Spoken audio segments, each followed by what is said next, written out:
US और Iran war के चलते अब स्ट्रेट ऑफ हॉर्मज़ बिल्कुल बंद हो चुका है और यहाँ से शिप्स का आना और जाना वर्चुअली ज़ीरो हो चुका है।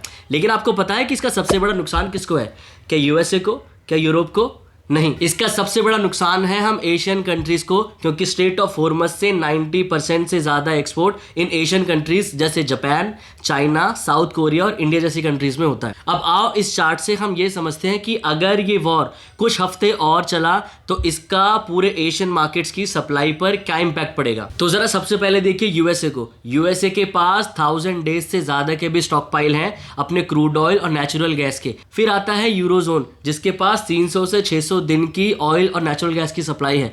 यानी अगर ये वॉर 2 से 3 साल भी और चलेगा तो भी यूएस और यूरोप को एनर्जी क्राइसिस नहीं हो सकता। Now next is China. अब चाइना भी कंपैरेटिवली सेफ है क्योंकि उसके स्टॉक पाइल्स भी ज्यादा है और उसके इंपोर्ट्स के रिसोर्सेज भी डाइवर्सिफाइड है। लेकिन यह मेजर कंसर्न है जापान, साउथ कोरिया और इंडिया जैसी कंट्रीज के पास, जिनके पास क्रूड और नेचुरल गैस की सप्लाई सिर्फ 50 दिन के आसपास है और ऑफिशियली इंडिया के पास सिर्फ 25 दिन का रिजर्व ही मौजूद है। यानी अगर ये वॉर कुछ हफ्ते से ज्यादा चला, इन 25 दिन से ज्यादा बढ़ा, तो इंडिया की सप्लाई डिसरप्ट होगी, जिसका सीधा इंपैक्ट पड़ेगा हमारी इंडियन करेंसी पर, हमारे यहाँ इन्फ्लेशन पर, हमारे यहाँ की स्टॉक मार्केट्स पर और हमारे यहाँ के रॉ मटेरियल के प्राइसेस पर। यानी इंडियन स्टॉक मार्केट में कुछ दिनों के बाउंस को हमें सस्टेन्ड रैली नहीं मानना चाहिए। सस्टेन्ड रैली के लिए जरूरी है कि इंडिया अपने एनर्जी सप्लाईज को कंटिन्यू सस्टेन कर पाए रशिया के थ्रू, और जब तक ये नहीं होता अपनी स्टॉक मार्केट की पोजिशनिंग को हल्का सा लाइट जरूर रखिएगा।